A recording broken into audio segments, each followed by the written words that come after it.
No time for a preamble. We're in overtime, Brent. We're going to show you every play of Georgia's overtime versus Texas in the SEC championship. It's 16-16. First play of overtime for Texas because Georgia won a toss that the referee catches in his hand now. He did it pregame and That he did was it in overtime. I don't know. bizarre. I saw that. I mean, yeah, strange. didn't get that. Arch Manning's Whatever. in the game at this point, and my I only didn't, by question the way, I is, noticed the 16 versus 16, and then 16 is now in the game. what took so freaking long? It's my question. Because we'll get to that when we get to Georgia's defensive video. That's coming up later here on Film Don't Lie if you're watching live. Arch Manning's a good player. Georgia struggled with quarterbacks that can run a little bit more. I mean, this almost felt like Georgia using Justin Fields. It was one of those things where I thought they'd have a package, especially after the touchdown against A&M, where he came in. It was like third or fourth down or something like that and scored the touchdown against A&M. I thought they'd have at least a 5 to 7 play package of him running and literally doing just that, where we're not hiding the fact that the quarterback is running. We just think you can't defend it because there's nothing like they just run Q counter here, fake the jet one way, or the back goes back away to one side, and then quarterback counter back to the tight end. And they get, and by the way, 56, I don't know why in the world 56 decides to go up to the safety as opposed to turn around and get Munden. I'd rather the safety try to tackle Arch versus Munden. But Munden does a great job of being right there. But by the way, notice Arch did not instantly go down when Munden hits him. And Munden is 6'3", 230, 235-ish, something like that, whatever his list is. And that, to me, like down before on the field, of what stood out above all else was how big that son of a gun is. You don't realize how ginormous his thighs are. Like, he is a truck as a just an athlete, just humongous dude. And like, he looks like he ate Quinn Ewers when they're standing side by side. He's that much bigger than Quinn. So, well, they don't stand side by side because Arch is on the sideline and Quinn's on the field. And that was the problem. I think if that ratio is slightly different, Georgia would have had a little more trouble. I just think they're going to have, if Texas wants to get to the championship game or win the whole thing, they've got to use him 7 to 10 plays, 7 to 12 plays a game. This was the second play out of 2 that he was in on the game. And this is a super productive play. Yep. You gained 5 yards on the first play in overtime, and then okay. And then you don't see him again. I'm off my soapbox. Yep. 2nd and 5 now. Here's Ewers back in the game. Coverage in the entirety of this game, especially in the overtime period. The coverage in the overtime period was beyond elite. No one was open. Everything, even at the end of the game, by the way, there was, the one PI call against Everett at the end of the game, but that last little bit of drive before the field goal, last set of plays, and then in overtime, you don't get fooled by misdirection. You understand who's coming out. You've got basically 2-on-1s everywhere. And that's one of the things and by the way, also watch the tight end 85.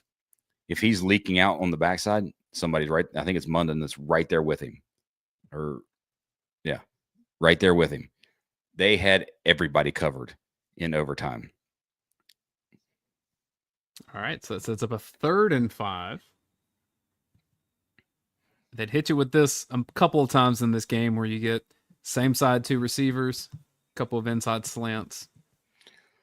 And this is just good throw and catch because the coverage is right there. He's just a hair late in terms of getting his hand over the top of it to knock it away. But perfect ball placement. That's your best corner. That's not like it's a mismatch or anything. If you're Georgia, you live with that. And by the way, that's the odd mirror defense. They're rushing 3. They got Walker as the spy, man-to-man under, 2 deep safeties that we talked about all in the first game. And we're going to talk about a little bit in regulation too. And they just beat it. Good throw and catch. So now 1st down for Texas. Main thing that I want to point out here is just where this ball is at on the field. Because I've sat beside Coach Donnan for long enough on watch-along shows. The worst thing that you could have is a 1st and goal at the 10, 9.5, something like that. Yep. This is at the 15. You can get a first down at the 5-yard line. Why you take back-to-back end zone shots here? I don't know. Sometimes I think Sark does it just to be like, hey, are you paying attention in a way? But this is one where I would love to know if this is a defined thing for him. Because if he's patient right here, look at the back. Like, this is an easy check down. Boom. Wait. Deep, check it down.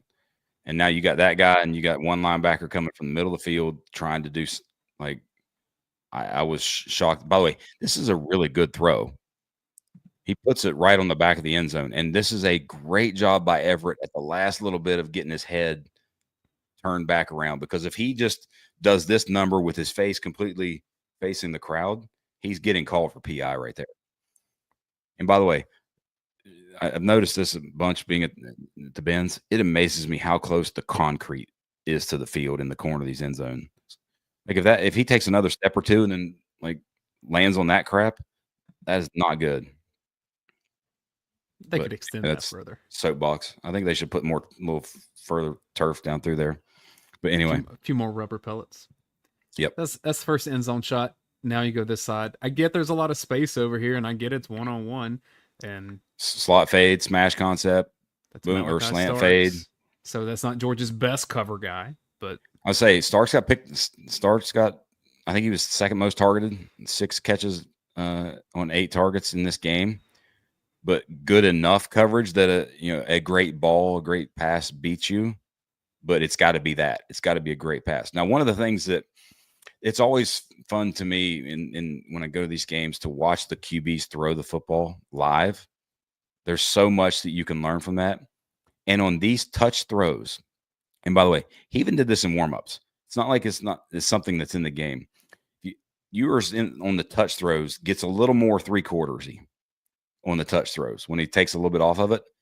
And when he does that, he gets his fingertips kind of down here on the sort of lower part of the ball. And when every one of them, by the way, every throw in warmup, not just one, every one of these touch type throws, the tip of the football is kind of wiggling like this.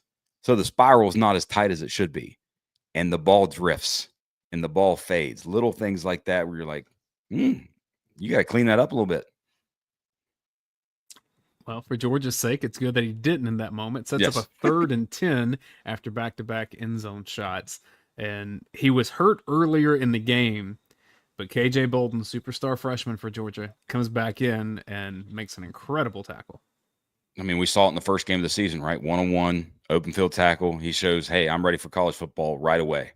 It was a 3rd down against Clemson, right? Wasn't it 3rd down? Maybe that we saw it there. Drive? We saw the first version of it way back at G-Day. He did this in the open field. Very much so. But if he misses this, he likely scores. Yeah, I think it's a touchdown really close if he misses it. Because this is almost a clear out, and then you do have another option here. But this is going to the right side of the field the whole time. Yes. And phenomenal play from him. Phenomenal one-on-one play. And that's, by the way, so much of the game oftentimes is just that. You got one guy against their one guy, and you got to make a play. And he did. Georgia forces the field goal attempt. Burt Auburn makes it. Did miss 2 in regulation. Texas leads 19-16. I don't think Texas fans were panicking necessarily because Georgia does have its backup quarterback. There wasn't a whole lot of them there, though. It was okay, so every bit of 70-30. Maybe the folks at Orange Bloods were panicking, the rivals site. All right, 1st and 10 here. And hello to them, by the way, because I'm going to post these on their site. So, all love, Orange Bloods. All love. I mean, I had good interactions that first game. Okay. This is the Oscar Delp overtime period. It like you're gonna name it. You're gonna put the plaque on the wall. Because he earned every single yard for this first down. Him and him alone. Which, by the way, I think we're going to see more of this bootleg type stuff. I mean, he's not small. The athleticism right there to make that move, keep your feet, and then just go be a bully and go get extra yards through contact.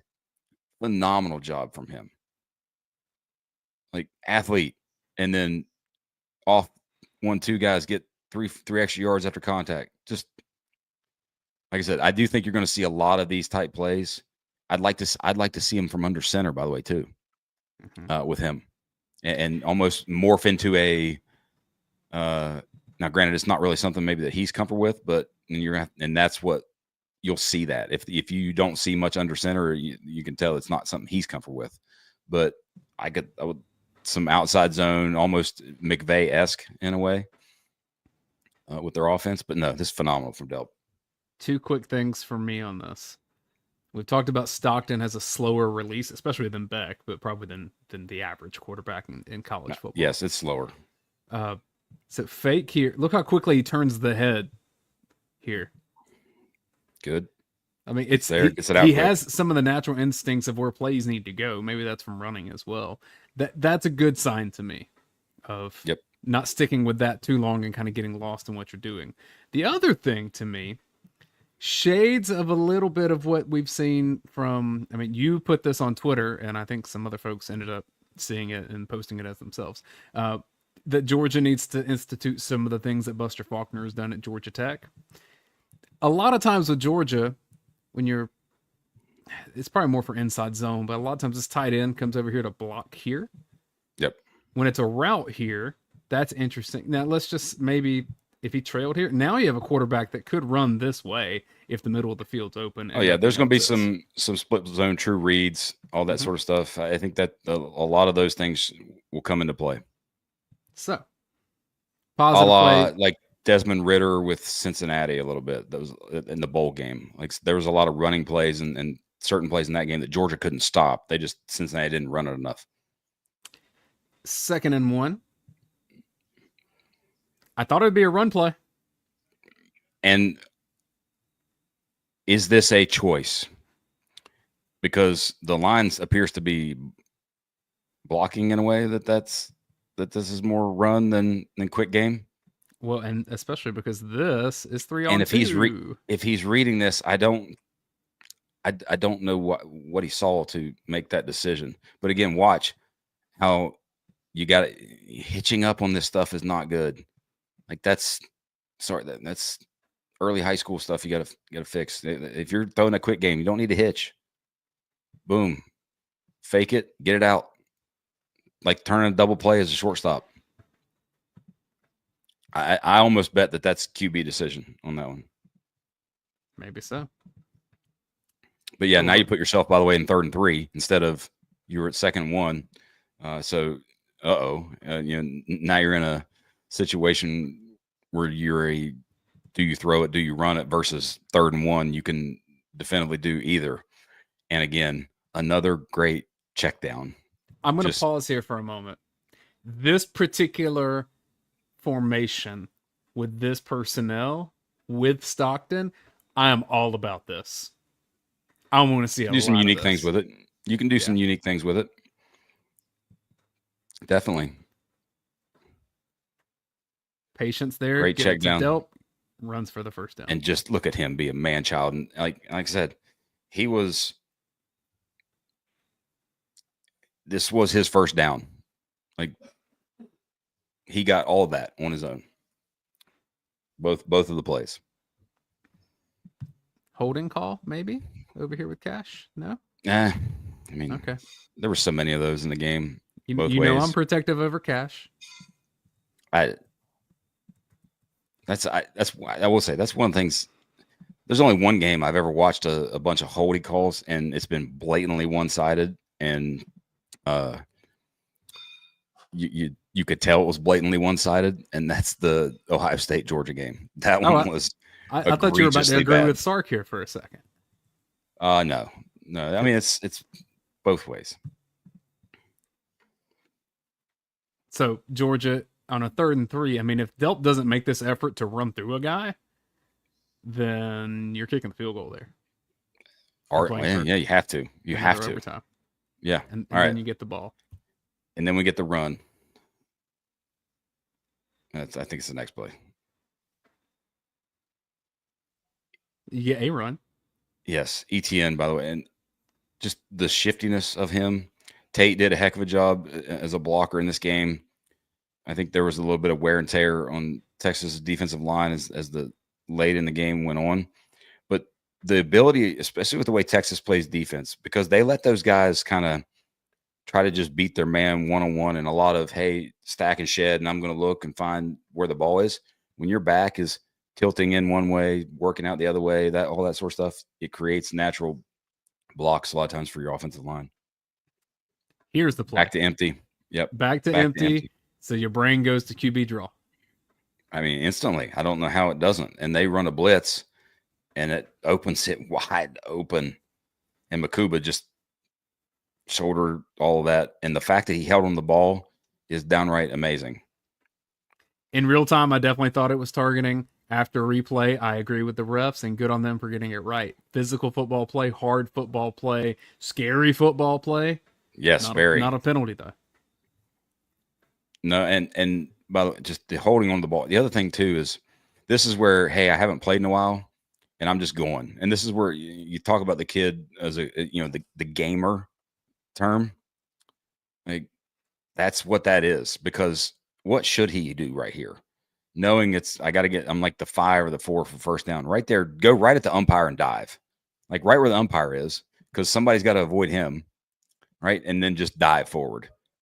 But he's like, okay, I'm going to score. Like he wanted to be a hero. Mm-hmm. Hey, and he tried. And instead, by the way, comes 1 point with that. There's a world where he, like, because the way he sounded after the game, like, that he's very much concussed and would have been in like protocols. And is he playing in 2 weeks, kind of thing? When if you had to play in round 1, but luckily you don't have to worry about that if you're Georgia. And then Carson Beck comes in. I heard Tate Ratledge after the game say, "Oh, hey, how are you?" You know, Didn't realize he was in the game.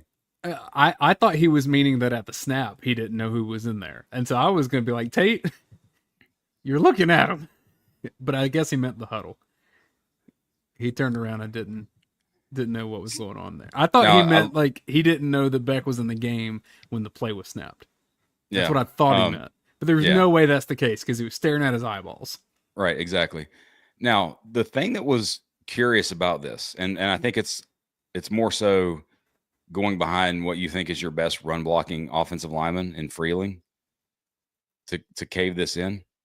If you know Beck's arm is literally dangling and he might not be able to grip and or feel the football, why do you not run it with to where he hands it off with his left hand? He had to hand the ball off with his right hand. I'm pretty sure, right? Didn't that, if we can go back and look at the handoff, boom. That's his right arm. He's got the hand up taking off with. If he can't feel his hand right now at that point in time, because by the way, I've like had Tommy John surgery. I know I've had issues there, and that's the strength and feeling. And by the way, Georgia doesn't block this very well either. Like, and here's the reason they don't block it well. All right, watch 84 at the snap. Let's go to 84 at the snap and slowly make the snap thing. So slow. Oh, now we're moving. Like half count off the ball. He doesn't go to the backer that's close to him, by the way, closest to him. He olays that backer. Not that, no, the one that's at the goal line. Yeah, the one that's at the goal line. He's going to the other one, and he goes right through the guy. And luckily, that guy goes around him and ends up in a wider position and gives ETN a lane. Because 84 was off the ball slow, Fairchild had to loop out a little bit and couldn't get inside the defensive end. Like, the play in terms of execution was not the greatest. But luckily, Freeling caves the defensive line in, and your back is really good. And Chaz is in the way. Yeah. Gets the one backer. And then you score and you win the SEC championship. So I talked to someone who knows a lot more about quarterback play than I do, Brent, because this is parent Dayne, and I get fans from your perspective, like I don't know what the situation was on the sideline, but parent Dayne was like, "It's so irresponsible to put 15 back out there. If this snap for whatever reason can't be gotten and he has to fall on it, you're asking him with that arm." I was worried in ways that I probably shouldn't have been, considering he's a grown man. He can do what he wants to do. And Georgia coaches said it wasn't like he was fine. He can do this. But the person that knows more about quarterbacking than I do said the scary part about putting Puglisi in there is that there's so many mechanics between a snap and a center. Mm-hmm. And Puglisi probably hasn't had a whole lot of under center snaps with Jerry Wilson. No. And so it would make as I would much say sense. almost zero. Right. So it would almost make as much sense that if Puglisi had to be the quarterback in the spot, Shotgun. or Drew Bobo in at center, because they've probably worked together a lot more. Right. Yeah. All sorts of dynamics there. But it worked, and Georgia wins the SEC. It was just in very dramatic fashion where, as I scroll back to this, you literally have your multi-million-dollar star QB, and I'm including like endorsement deals. That wasn't his NIL. Rolling out. I mean, that's a movie scene right there. Yeah, with the arm doing the thing, straight up dangling, and Georgia gets the touchdown from there.